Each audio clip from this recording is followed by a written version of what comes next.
तौर पर काम किया। तुसी पंजाब के कस्बियां नूं गलियां मुहल्लियां नूं जाणदे हो। सो मैं यही कहना चाहूँगा कि पंजाब जिहड़ा है, जे भारत मुंदरी है तो पंजाब उहदा नग है, ते नग जिहड़ा है उहदी चमक फिक्की नहीं पैण देनी, नग नूं आपां चमका के रखना है। असीं क्योंकि बॉर्डर स्टेट है, सानू बहुत सारिया मुश्किल आउंदियां ने। हर रोज़ दुश्मन जिहड़ा है वो कोई ना कोई हरकत करता रहिंदा है, कदे ड्रोन राही, कदे किसी होर तरीके नाल। पर असीं BSF नाल सेंटर नाल मिल के चल रहे हैं। असीं पंजाब दी जिहड़ी एकता ते अखंडता है वो टुटन नहीं देनी, क्योंकि बहुत दुश्मनां दीयां अखां ने, पंजाब ते बुरियां नज़रां ने, पर साडी भी बाज अख है। असी भी उन्होंने हर रोज़ असी ट्रैप करते रहने हैं, भावें वो गैंगस्टर होण, भावें वो ड्रोन राही कोई उन्होंने कोई समग्री भेजी होवे। साडी पुलिस जिहड़ी है, अमन कानून की स्थिति जिहड़ी है वो पहला बड़ियां सरकारां करके कुछ खराब हुई सी, वो असी कंट्रोल च कर ली है। तुसी भी बदकिस्मती नाल सानू इत्थे दुख ना कहना पै रहा कि तुसी भी 5 जनवरी ਨੂੰ ਜਦੋਂ ਆਏ ਸੀ ਤਾਂ ਤੁਸੀਂ ਤੁਹਾਡਾ ਪ੍ਰੋਗਰਾਮ ਜਿਹੜਾ ਉਹ ਕੈਂਸਲ ਕਰਨਾ ਪਿਆ, ਜੋ ਕਿ ਬਹੁਤ ਹੀ ਦੁੱਖ ਦੀ ਗੱਲ ਸੀ। ਸੋ ਅੱਜ ਉਹੀ ਪੰਜਾਬ ਤੁਹਾਨੂੰ ਦੇਖ ਕੇ ਔਰ ਤੁਹਾਡੇ ਸਵਾਗਤ ਦੇ ਵਿੱਚ ਅੱਖਾਂ ਵਿਛਾ ਰਹੇ ਹਾਂ। ਸਰ, ਅਸੀਂ ਤੁਸੀਂ ਸਾਡੇ ਦੇਸ਼ ਦੇ ਪ੍ਰਧਾਨ ਮੰਤਰੀ ਹੋ, ਅਸੀਂ ਸਾਡਾ ਫਰਜ਼ ਬਣਦਾ ਹੈ ਕਿ ਅਸੀਂ ਤੁਹਾਡਾ ਨਿੱਘਾ स्वागत करिए। और पंजाबी जो हैं वो मेजबानी के लिए जाने जाते हैं। सर, पंजाबी जो हैं वो मेजबानी के लिए जाने जाते हैं, हॉस्पिटैलिटी के लिए जाने जाते हैं। तो असी ये अज अपने आप नूं किस्मत वाले समझते हैं। और सानू हजे होर भी मैडिकली और लोड़ है, हजे बहुत सारे साडे प्रोजेक्ट भी साडी सरकार वालों भी असीं शुरू कीते ने। Health and education sari priority है। साडे बच्चे आईलैट्स नूं डिग्री समझ बैठे, आईलैट्स करके कनेडा, अमरीका, आस्ट्रेलिया, न्यूजीलैंड जाई जाने, ब्रेन ड्रेन हो रहे हैं। उही दिमाग इत्थे काम कर सके देश की सेवा वास्ते। सो असीं लगे हुए हैं कि बेरोजगारी नूं दूर करके उन्होंने इत्थे ही उन्होंने डिग्री मुताबिक काम मिले, उन्होंने इत्थे ही अच्छे हॉस्पिटल बनाइए इलाज वास्ते साडे बजुर्गों के। और इत्थे ही भावें वो मुहल्ला क्लीनिक होण, भावें जो भी जिस तरीके नाल भी उन्होंने चाहे वो डिस्पेंसरियां होण। साडा मकसद है जिहड़ा अरोग भारत, अरोग पंजाब, सेहतमंद पंजाब। अज वातावरण नूं संभालण दी लोड़ है। सीवरेज साडे बंद हो गए, विच प्लास्टिक है वो गलदा नहीं ना, वो अगे तुरे, मीह पैंदा तो ओवरफ्लो हो जाते हैं, ढक्कन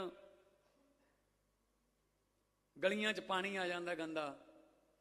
ये फिर आपां सरकार नूं गालां कढदे हां, जां मीडिया भी कहता है पहले मीह नाल ही प्रशासन की पोल खुली।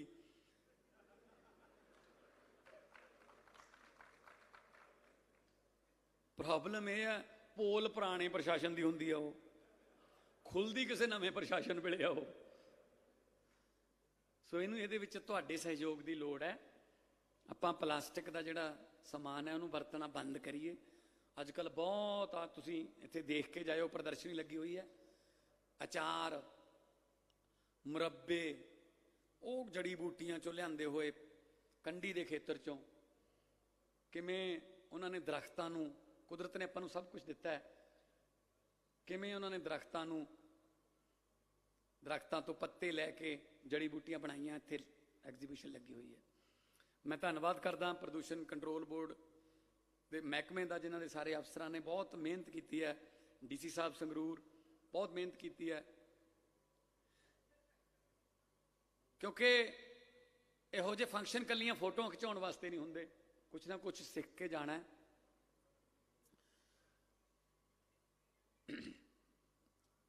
31 अगस्त होगी हुण, 1 जुलाई तो आपां बिजली फ्री करती, 600 यूनिट 2 महीनों का। 31 तरीक नूं 600 यूनिट 2 महीने हो जाएंगे। बिल आऊगा फिर पहले हफ्ते सितंबर दे, और वो 600 यूनिट दे विच कोई किलोवाट का चक्कर नहीं, कोई ये नहीं हैगा भी ये जनरल घर है, ये BC है, ये SC है, ये BPL है, ये फ्रीडम फाइटर है। मेरा मकसद 600 यूनिट तो थले है, बस 600 यूनिट तो थले है तब बिजली का बिल नहीं आऊगा। मैं बिजली बोर्ड ਨੂੰ बुलाया, मैं क्या मैनू सच्चो सच दसो किन्ने घरां ਨੂੰ 600 यूनिट तो थले बिल आऊगा कि जीरो हो जाऊगा उन्हों का। वो कहते जी साडा पुराना रिकॉर्ड ये कहता है 74 लाख घरां चों जिथे मीटर लगे हुए ने 51 लाख घरां नूं जीरो बिल आऊगा जी। 51 लाख घरां नूं जीरो बिल आऊगा जी 20 दिन बाद, आ महीने मतलब महीने बाद 5 हो गई अज। होर गरीब कहता यार मेरा 15-20 हज़ार आउंदा सी, मेरा बच गया इन्ना पैसा, यही मैं अपने जवाक की पढ़ाई ते ला लूंगा, यही मैं कोई कबीलदारी च किते होर वरत लूंगा। दसो ये आपां नूं चाहिए देखो जे आपां टैक्स दिन्ने तो टैक्स का पैसा किसी ना किसी तरीके नाल वापस तो आना चाहिए ना, आ रहा हो।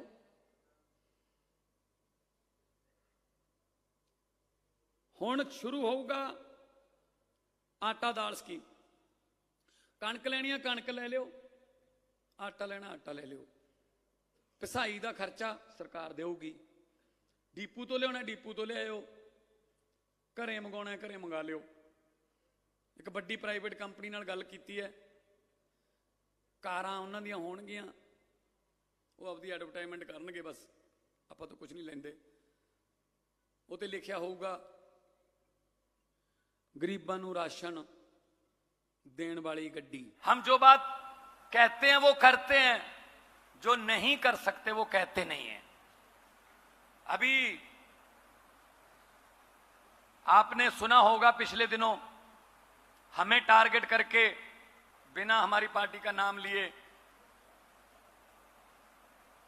प्रधानमंत्री जी बोल रहे थे ये मुफ्त की रेवड़ियां बांटते हैं, ये फ्री बिजली, ये फ्री पानी, ये औरतों को फ्री सफर बसों में, ये फ्री मेडिकल, फ्री दवाइयां, ये फ्री की रेवड़ियां हैं, ये कल्चर हमें बंद करना पड़ेगा, फ्री की रेवड़ियों से देश आगे नहीं बढ़ेगा।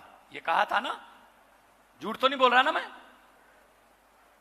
मैं पूछना चाहता हूं प्रधानमंत्री जी, ये तो चलो टैक्स का पैसा है, हम उनको लोगों को वापस दे रहे हैं, भ्रष्टाचार को बंद किया, लीकेज बंद की तो पैसे आए, लोगों को वापस दे रहे हैं, कर्जा नहीं ले रही दिल्ली सरकार, कर्जा 1 रुपए का भी नहीं ले रही, लोगों का पैसा लोगों को दे रहे हैं, आप इसको फ्री रेवड़ी कहते हो।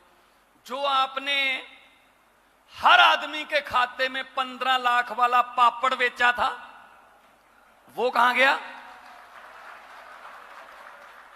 हर आदमी के खाते में 15 लाख आ जाएगा। नारा क्या दिया था?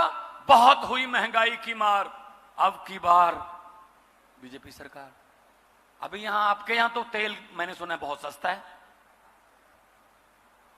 ऐसा टीका लगाते हैं पता ही नहीं चलता। 12 बजे तेल का भाव कुछ और होता है, 2 बजे कुछ और, शाम 6 बजे तक कुछ और, सुबह जब जगते हैं कुछ और, पता ही नहीं चलता जी कब टीका लग गया। और पैसा किसका? पब्लिक का। आप ये मत समझना कि जी जो बैंकों वालों को लूट के चले गए, ये नीरव मोदी, ये विजय माल्या, ये तो बैंकों को लूट गए जी, हमें थोड़ी कुछ कहा है उन्होंने। नहीं नहीं नहीं नहीं, आपका पैसा है वो। आप कहोगे हमारा पैसा, हम तो जानते नहीं उनको। मैं उनकी पहचान कराता हूं आपसे कैसे है। टैक्स देते हो आप, कब देते हो टैक्स? आप कहते हो हम कब टैक्स देते हैं?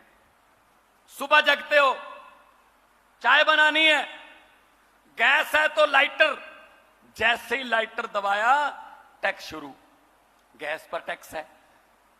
चूल्हा है तो माचिस, जैसी तीली जलाई टैक्स शुरू, उसमें चाय पत्ती डाली टैक्स, उसमें चीनी डाली टैक्स, दूध डाला टैक्स, मोबाइल फोन यूज किया टैक्स, मोटरसाइकिल स्टार्ट किया टैक्स,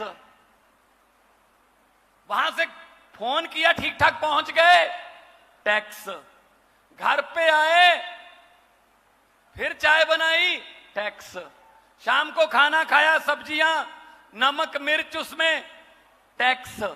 उसके बाद शाम को बेडरूम में गए, अपने बेड पर आराम से सोने से पहले लाइट बंद कर दी और बोले चलो अब कोई टैक्स नहीं है। नहीं भाई साहब, पंखा चल रहा है ऊपर, टैक्स। और ठंड में हीटर चल रहा है, टैक्स। हम तो सोते हुए भी टैक्स दे रहे हैं। 24 घंटे टैक्स दे रही है देश की जनता, तो खजाने खाली कैसे हो जाते हैं? जब पब्लिक की बारी होती है तब खजाना खाली क्यों हो जाता है? इनकी बारी क्यों नहीं होता? यही दिक्कत है बस। अदरवाइज, वरना हमें क्या जरूरत थी